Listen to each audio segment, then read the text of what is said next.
Präsident und ich haben auch die Geißel des radikalen Islamismus besprochen. Unter beiden leiden unsere beiden Länder gleichermaßen. Wir wollen offene Kommunikationskanäle zwischen unseren Sicherheitsbehörden aufrechterhalten, um uns vor dieser globalen Bedrohung zu schützen. Im letzten Jahr gab es ja den Versuch eines Angriffs in St. Petersburg. Den konnte man aber unterbinden. Die Leute wurden festgesetzt und das Ganze wurde dann unterbunden. Und ich weiß den Anruf von Präsident Putin im Nachgang dazu sehr zu würdigen. Außerdem denke ich, ist es auch wichtig, dass man Druck auf den Iran ausübt, damit er seine Kampagne der Gewalt in der ganzen Region im Nahen Osten einstellt. Wir haben ausführlich darüber gesprochen, dass die Krise in Syrien eine komplexe Krise ist. Die Zusammenarbeit zwischen unseren beiden Ländern hat das Potenzial, Hunderttausende von Leben zu retten. Ich habe auch klar gemacht, dass die USA nicht zulassen wird, dass der Iran profitiert von dem erfolgreichen Kampf gegen den IS. Wir haben ja praktisch den IS ausgerottet in dieser Gegend. Wir haben auch vereinbart, dass Vertreter unserer jeweiligen nationalen Sicherheitsräte zusammentreffen und alle Themen, die wir heute besprochen haben, aufgreifen werden und die Fortschritte, die wir hier in Helsinki begonnen haben, fortführen werden. Das heutige Treffen ist erst der Anfang eines langen Prozesses. Wir haben die ersten Schritte hin zu einer helleren Zukunft getan, mit einem starken Dialog und sehr viel Nachdenken. Unsere Erwartungen fußen auf Realismus, aber unsere Hoffnung gründen auf dem amerikanischen Wunsch nach Freundschaft, Kooperation und Frieden. Und ich denke, ich kann da auch im Namen Russlands sprechen. Präsident Putin, ich möchte Ihnen nochmal herzlich dafür danken, dass wir uns hier treffen konnten zu diesen wichtigen Gesprächen und einem offenen Dialog zwischen Russland und den Vereinigten Staaten. Unsere Sitzung steht in einer langen Tradition der Diplomatie zwischen Russland und den USA zum Wohle aller. Und ich denke, dies war ein sehr konstruktiver Tag, konstruktive Stunden, wenige Stunden, die wir zusammen verbracht haben. Und es ist im Interesse unserer beider Länder, diese Gespräche fortzuführen. Und das haben wir auch vereinbart. Ich bin sicher, dass wir uns in Zukunft oft wieder treffen werden. Und hoffentlich werden wir alle Probleme lösen, die wir heute besprochen haben. Nochmals herzlichen Dank, Präsident Putin. Meine Herren Präsidenten, jetzt werden die Journalisten jeweils 2 Fragen stellen können. Wir beginnen mit den russischen Journalisten aus dem Kremlpool. Bitte, bitte, und stellen Sie sich vor. Guten Tag, ich heiße Alexei Mischkow, ich vertrete die Informationsagentur Interfax. Ich habe eine Frage an den Präsidenten der USA. Während Ihrer Europa-Tournee haben Sie gesagt, dass die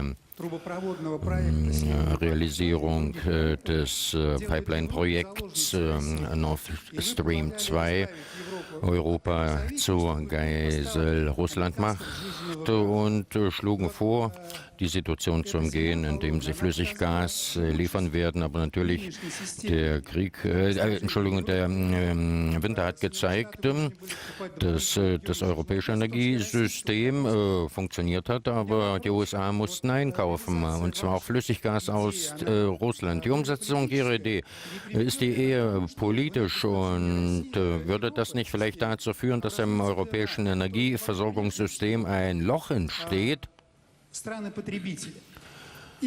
Und die zweite Frage, wenn Sie gestatten, vor dem Treffen mit Herrn Putin haben Sie ihn als Rivalen bezeichnet und haben auch noch die Hoffnung zum Ausdruck gebracht, dass Sie vielleicht dieses Verhältnis in ein freundschaftliches ummünzen können. Ist Ihnen das gelungen?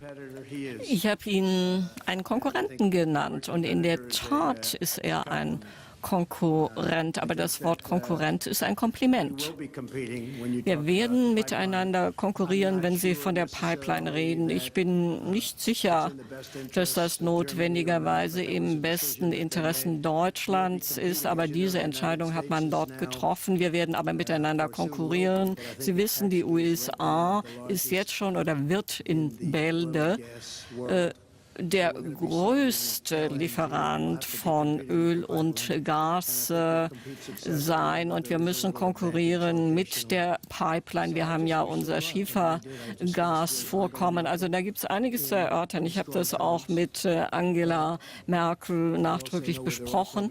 Aber ich weiß auch, woher sie alle kommen. Und sie haben eine Quelle, die eben auch sehr in der Nähe liegt. Aber das werden wir noch lösen. Und die USA sieht heute viel anders aus als noch vor Jahren. Da konnten wir all das noch nicht fördern, was wir heute fördern. Heute sind wir Nummer 1 in der Welt, was die Förderung anbelangt. Und wir werden starke Konkurrenten werden. Ich gestatte mir eine kurze Ergänzung zum Gesagten. Wir haben mit dem Herrn Präsidenten auch dieses Thema besprochen. Wir kennen die Position des Präsidenten, seine Haltung, aber ich bin der Ansicht, dass wir beide als große Gas- und Erdölländer oder Mächte konstruktiv zusammenarbeiten könnten, um die internationalen Märkte zu regulieren. Wir sind nicht daran interessiert, dass die Preise ins Bodenlose fallen. Das wäre für unsere Produzenten schlechter. Und auch in den USA, was das Schiefergas anbetrifft zum Beispiel, weil wenn ein gewisser Rahmen überschritten wird, dann schwindet oder verschwindet die Rentabilität. Und wir sind auch nicht an übermäßig hohen Preisen interessiert, weil das ist dann schlecht für den Maschinenbau, andere Wirtschaftsbranchen. Wir haben Gesprächsstoff, wir haben auch ein Feld für die Zusammenarbeit. Und noch eine zweite Sache, was den Nord Stream 2 anbetrifft. Der Herr Präsident hat seine Besorgnis zum Ausdruck gebracht, dass der Ukraine-Transit verschwinden könnte. Ich habe versichert, dass wir diesen Transit aufrechterhalten wollen, und wir sind auch noch bereit, den Transitvertrag zu verlängern, der im nächsten Jahr ausläuft, falls die Streitigkeiten zwischen den Wirtschaftssubjekten im Schiedsgericht Stockholm beigelegt werden. Jeff Mason von More News hat als erster amerikanischer Journalist das Wort. Vielen Dank. Herr Präsident, heute Morgen haben Sie zwitschert, dass aufgrund der Dummheit der USA und der Müller-Mitschlungen das Verhältnis zu Russland so schlecht ist. Meinen Sie, Russland ist überhaupt für etwas verantwortlich, und wofür? Ja, ich meine, beide Länder müssen zur Rechenschaft gezogen werden. Die USA waren töricht, wir waren alle dumm. Dieser Dialog hätte schon früher stattfinden sollten, sogar noch ehe ich ins Amt gekommen bin. Und da liegt die Schuld bei uns allen. Aber jetzt macht die USA zusammen mit Russland einen Schritt nach vorn, und wir haben große Chancen, die Dinge zu verändern. Wir müssen die Weiterverbreitung von Atomwaffen unterbinden. Das ist wahrscheinlich das Wichtigste, wo wir zusammenarbeiten können. Aber ich denke, wir beide haben Fehler gemacht. Die Ermittlungen von Müller ist eine Katastrophe für unser Land. Sie haben uns gespalten. Es gab keine geheimen Absprachen. Das wissen alle. Und es werden Leute nach vorne gezerrt und zu Aussagen gebracht. Aber alles, was bisher gefunden wurde, hat sich überhaupt nicht auf unseren Wahlkampf bezogen. Es war ein sauberer Wahlkampf. Ich habe Hillary Clinton klar geschlagen. Wir haben sie geschlagen. Wir haben dieses Rennen gewonnen. Und es es ist eine Schande, dass nur ein Wölkchen eines Zweifels da aufgezogen ist. Das wissen die Leute, das verstehen sie. Aber das Wichtige ist überhaupt keine geheimen Absprachen. Und das hat sich natürlich ausgewirkt auf das Verhältnis der beiden größten Atommächte weltweit. Wir verfügen über 90% der Atomwaffen, also unsere beiden Länder. Und es ist lächerlich, was da passiert mit den Müller-Ermittlungen. Herr Präsident, vielleicht noch eine Nachfrage von mir. Weshalb sollten die Amerikaner und Präsident Trump ihre Aussage Glauben schenken, dass Russland sich nicht eingemischt hat in den amerikanischen Wahlkampf? Und werden Sie die 12 Angeklagten ausliefern? Ich lasse dem Präsidenten den zweiten Teil Ihrer Frage beantworten, aber Sie wissen es ja. Das gesamte Konzept entstand vielleicht kurz vorher oder während des Wahlkampfes. Das ist auch der Grund, weshalb die Demokraten eine Wahl verloren haben. Die hätten eigentlich gewinnen sollen, weil das Wahlmännerkollegium ja sehr viel günstiger für die Demokraten ist als für die Republikaner. Das wissen Sie. Wir haben da aber die meisten Stimmen auch bei dem Wahlmännerkollegium auf uns vereinigen können. Und es war wirklich ein harter Kampf. Und wir haben da Tolles geleistet. Und natürlich kann jetzt der Präsident den zweiten Teil Ihrer Frage beantworten. Aber eins möchte ich noch mal wiederholen, und ich sage es ja immer wieder. Es gab keine geheimen Absprachen. Ich kannte den Präsident nicht. Also ich konnte mit niemandem irgendwie eine geheime Absprache treffen. Und wann immer wir das hören, also 12 oder 14, das hat überhaupt nichts damit zu tun. Das sind ja auch Leute, die nicht mit irgendwelchen Wahlkampfmitarbeitern was zu tun hatten. Aber gut, einige Medien sagen vielleicht, ja, das ist doch so. Aber selbst die Beteiligten oder einige haben vielleicht auch falsche Geschichte erzählt oder in einem Fall hat das FBI gesagt, es gab keine Lüge, aber jemand anderes hat gesagt, ja, da gab es sehr wohl eine Lüge. Wir haben einen brillanten Wahlkampf geführt und deshalb bin ich Präsident. Und was nun anbetrifft, wie man glauben soll, wem nicht und ob man überhaupt glauben kann. Man kann niemanden glauben. Wieso meinen Sie, dass Präsident Trump mir vertraut und ich ihm vertraue, 100%ig. Er verteidigt die Interessen der USA und ich die Interessen der Russischen Föderation. Wir haben gemeinsame Interessen. Wir suchen nach Berührungspunkten. Es gibt Fragen, wo wir unterschiedlicher Meinung sind. Wir suchen nach Varianten, um diese Meinungsverschiedenheiten beizulegen und unsere Arbeit konstruktiver zu machen. Und wir sollten nicht von augenblicklichen politischen Interessen ausgehen, von irgendwelchen politischen Kräften in unseren Ländern. Wir müssen uns auf Fakten stützen und nennen Sie mir wenigstens ein Faktum über eine Absprache. Und wir haben darüber gesprochen, dass in der russischen Gesellschaft während des Wahlkampfes in den USA eine bestimmte Meinung entstanden ist über den Kandidaten. Das ist vollkommen normal. Daran ist nichts Ungewöhnliches. Präsident Trump, der heutige Präsident und damals Kandidat, hat gesprochen, dass die russisch-amerikanischen Beziehungen wieder aufgebaut werden müssen. Und also hatte er die Sympathien der russischen Gesellschaft auf seiner Seite. Und das ist doch vollkommen natürlich. Und wenn er darauf aufbaut, und es ist doch in Ordnung, wenn man einen Menschen sympathisch findet, der normale Beziehungen zu unserem Land haben will. Und dann hören wir diese Concord-Anschuldigungen. Soweit ich weiß, hatte dieses Unternehmen amerikanische Anwälte engagiert und alle Beschuldigungen zerfallen zu Staub vor den amerikanischen Gerichten. Schauen Sie sich doch mal an, was da passiert. Und davon sollte man ausgehen, nicht von Gerüchten. Und Punkt Nummer 2, was diese 12 angeblichen Mitarbeiter unserer Geheimdienste anbetrifft. Ich weiß darüber nichts. Ich muss mich erst mal kundig machen, worum es da geht. Aber der Präsident hat diese Frage an mich adressiert. Und was soll ich dazu sagen? Wir haben erst mal im Allgemeinen darüber gesprochen, aber was kann ich jetzt vorschlagen? Wir haben einen Vertrag zwischen den USA und der Russischen Föderation von 1999, ein Vertrag über gegenseitige Hilfe in Strafverfahren. Dieser Vertrag funktioniert und er funktioniert effizient und auf Antrag ausländischer Staaten strengen wir 150 Verfahren an. Und der ehemalige Atomminister ist durch die USA, der russische Atomminister, nach Russland ausgeliefert worden und wir haben ihn vor Gericht gestellt. Der Vertrag funktioniert, aber der Vertrag sieht gewisse Verfahren für die gemeinsamen Aktivitäten vor und wir können vorschlagen,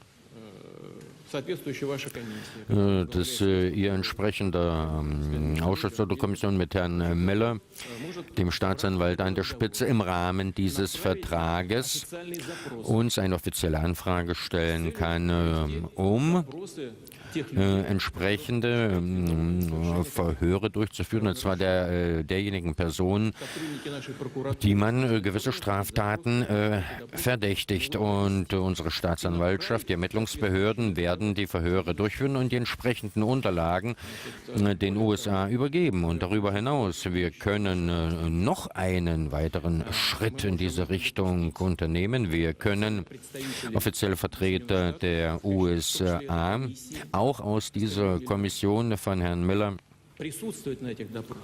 an diesen Verhören teilnehmen lassen. Aber in diesem Fall, dann werden wir auch eine Frage stellen. Es geht ja darum, dass es um gegenseitige Handlungen geht. Wir werden von der amerikanischen Seite erwarten, dass die Offiziellen verhört werden, auch die Vertreter amerikanischer Geheimdienste, die wir verdächtigen, Straftaten in der Russischen Föderation begangen haben.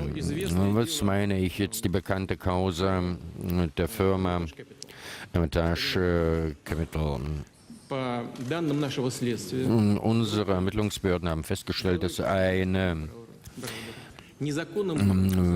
Gruppe von Personen, die Geschäftspartner von Herrn Barrot, über 1,5 Milliarden Dollar in Russland verdient haben, haben keine Steuern gezahlt. Weder in Russland noch in den USA wurde das Geld versteuert, aber das Geld wurde in die USA transferiert. 400 Millionen Dollar wurden für den Wahlkampf von Frau Hillary Clinton eingesetzt. Das sind offizielle Angaben. 400 Millionen Dollar, das ist Ihre Sache. Vielleicht haben Sie das legal gemacht, aber das Geld wurde illegal verdient. Und wir haben Gründe anzunehmen, dass einige Mitarbeiter der amerikanischen Geheimdienste diese illegalen Geschäfte begleitet haben. Das wäre nur eine Sache. Wir können natürlich auch über eine Ausweitung unserer Zusammenarbeit sprechen und bitte, Varianten sind möglich und sie sieht auch ein entsprechendes Zwischenregierungsabkommen vor. Präsident Putin, wollten Sie, dass Präsident Trump die Wahlen gewinnt und haben Sie Anweisungen? Ja, ich möchte, dass er gewinnt, weil er sprach über eine Normalisierung der russisch-amerikanischen Beziehungen. So, jetzt Frage Nummer 3 aus dem russischen Poll, bitte, Russia Today. Herzlichen Dank. Und einen schönen guten Abend. Ich heiße Ilya Petrenko und bin von AT. Zunächst eine Frage an Herrn Trump auf Englisch. Herr Präsident, könnten Sie bitte im Detail ausführen, ob es vielleicht möglicherweise spezielle Vorkehrungen gibt, damit die USA mit Russland in Syrien zusammenarbeiten können? Wurden heute über mögliche Arrangements gesprochen? Und jetzt eine Frage in Russisch an Herrn Putin. Heute wurde ja bereits mehrmals das Fußballthema angesprochen. Ich verwende jetzt die Fußballsprache. Herr Pompeo hat gesagt, wenn es um die Interaktion in Syrien geht, so liege der Ball auf russischer Seite. Wladimir Wladimirovich, ist dem so? Und falls ja, wie nutzen Sie diesen Ballbesitz? Dankeschön. Ja, ich denke mal, ich beantworte den ersten Teil der Frage. Wir haben mit Israel über Jahre hinweg zusammengearbeitet und niemand gab es engere Beziehungen zwischen unseren beiden Ländern.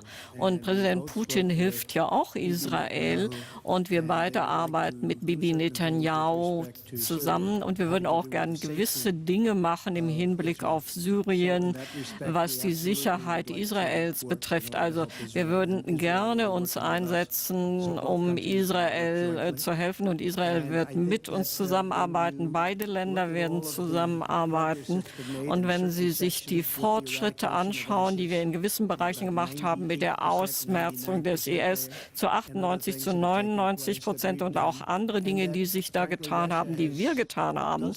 Und da hat Russland uns ja in gewisser Hinsicht auch geholfen und die Zusammenarbeit mit Israel ist etwas Tolles und die Sicherheit für Israel zu schaffen ist etwas, was Präsident Putin und ich uns sehr wünschen. Eins darf ich noch ergänzen, die Unterstützung der Menschen. Denn es gibt da so fürchterliche Bilder. Ich habe Berichte gelesen, ich habe Bilder gesehen.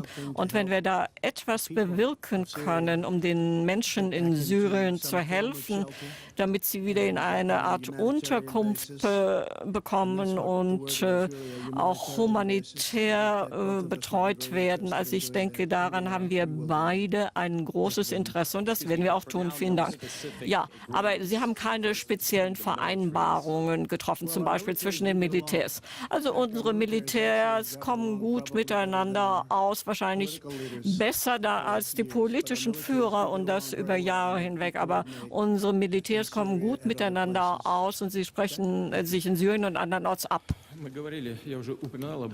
Ich hatte bereits erwähnt, dass wir die humanitäre Zusammenarbeit ausbauen will. Ich habe gestern mit Herrn Macron, dem französischen Präsidenten, darüber gesprochen. Wir sind übereingekommen, dass wir auch mit europäischen Ländern, mit Frankreich, diese Aktivitäten aktiver vorantreiben werden. Wir sind bereit, Militärtransportflugzeuge für humanitäre Fracht zur Verfügung zu stellen. Wir haben mit Präsident Trump darüber gesprochen. Hier gibt es einiges zu tun und was ist hier wichtig? Viele Flüchtlinge, sehr viele, sind in den Nachbarstaaten von Syrien konzentriert, in Jordanien, in der Türkei, im Libanon. Und wenn wir den Menschen helfen werden, nach Hause zurückzukehren, dann wird der Migrationsdruck auf die Länder der Europäischen Union, auf andere Länder um ein Vielfaches geringer werden. Das ist ganz, ganz wichtig unter sämtlichen Aspekten, unter dem humanitären und auch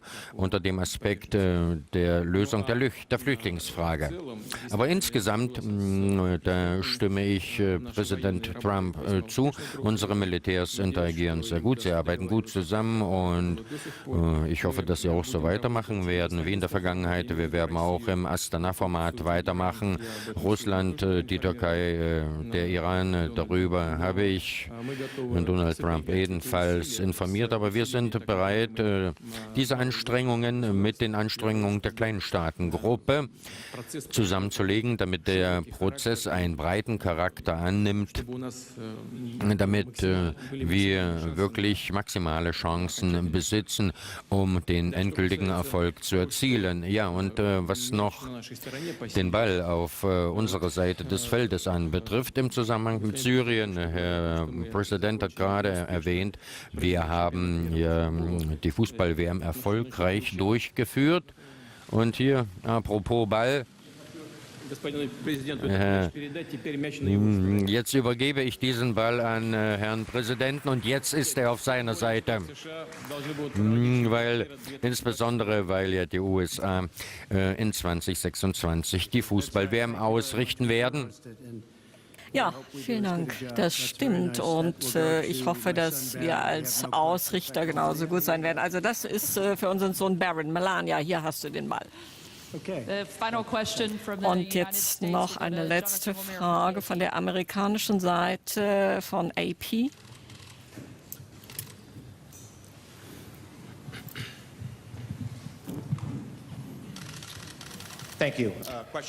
Vielen Dank. Eine Frage an Sie beide. Zunächst an Präsident Trump. Präsident Putin hat gerade geleugnet, irgendetwas zu tun zu haben mit der Einmischung in den US-Wahlkampf 2016. Alle Nachrichtendienste aber sagen, Russland hat es getan. Erste Frage, wem glauben Sie? Zweite Frage, würden Sie jetzt vor dem Angesicht der Welt Präsident Putin sagen, würden Sie das anprangern, was getan wurde, und würden Sie ihn auffordern, das nie zu tun? Ja, man fragt sich, weshalb hat das FBI niemals den Server beschlagt? Weshalb musste das FBI aus den Büroräumlichkeiten des Demokratischen Nationalen Komitees rausgehen? Ich habe das über Monate angesprochen in den sozialen Medien, über Twitter. Ich möchte gerne wissen, wo ist der Server? Und was steht auf dem Server? Was ist darauf enthalten? Und ich habe diese Frage angesprochen, denn Coates hat mich angesprochen, hat gesagt, man ist der Auffassung, es war Russland. Präsident Putin hat gesagt, es war nicht Russland. Folgendes, ich sehe keinen Grund, weshalb es so sein sollte, aber ich möchte wirklich diesen Server sehen. Ich bin zuversichtlich, ich habe Vertrauen in beide Parteien und ich glaube, das wird noch eine ganze Weile so weitergehen. Aber so lange kann es auch nicht dauern, bis man herausfindet, was mit diesem Server oder den Servers passiert ist. Auch dieses Pakistanis, der im DNC gearbeitet hat. Wo sind diese Server? Was ist passiert mit den E-Mails von Hillary Clinton? 33.000 Mails sind einfach so verschwunden. Ich denke, in Russland würden die nicht so schnell verschwinden. Es ist einfach eine Schande, dass wir diese 33.000 E-Mails von Hillary Clinton nicht habhaft werden. Ich habe volles Vertrauen in meine Nachrichtendienste, aber ich kann Ihnen sagen, Präsident Putin war äußerst nachdrücklich und hat abgestritten, hat geleugnet, dass das vorgekommen ist. Und er hat ein tolles Angebot gemacht. Die Leute, die bei uns an dem Fall arbeiten, sollten sich mit ihren russischen Kollegen zusammensetzen. Gestatten Sie mir eine kurze Ergänzung. Ich habe ja selber in der Aufklärung gearbeitet und weiß, wie entsprechende Dossiers erstellt werden. Gleich. Das wäre Punkt Nummer 1. Und Punkt Nummer 2. Ich bin der Ansicht, dass Russland ein demokratischer Staat ist. Und ich hoffe, dass Sie die USA ebenfalls für demokratisch halten. Sind die USA ein demokratisches Land? Und wenn dem so ist, da liegt der endgültige Schluss in Fragen dieser Art beim Gericht und nicht bei den Diensten. Und Concord, das Unternehmen, das ich erwähnt hatte, einer unserer Restaurateure wird beschuldigt, dass er sich eingemischt hat. Wie? Die haben keine Ahnung vom russischen Staat. Ich kann mir da was vorstellen, aber ich habe ja Beispiele gebracht. Es haben viele Leute, darunter auch wirklich mit Milliardenvermögen. Herr Soros zum Beispiel, der mischt sich überall ein. Nun, ist das die Position des amerikanischen Staates? Keineswegs. Das ist die Position einer Privatperson. Und in dem Fall ist es genauso. Und wenn ein Verfahren läuft am amerikanischen Gericht, die letzte Instanz ist immer nur das Gericht. Die Sache muss verhandelt werden. Und das betrifft ja nur Privatpersonen. Das geht nicht um den Staat. Und die letzte Beschuldigung in Bezug auf die Mitarbeiter unserer Geheimdienste. Ich habe doch gesagt, es gibt ein Zwischenregierungsabkommen. Stellen Sie eine offizielle Anfrage und die Müller-Kommission soll eine Anfrage stellen und wir werden diese Anfrage beantworten. Wir werden unsere Arbeit machen. Und man kann diese Zusammenarbeit ausweiten. Das habe ich ja auch schon gesagt, aber nur auf gegenseitiger Grundlage.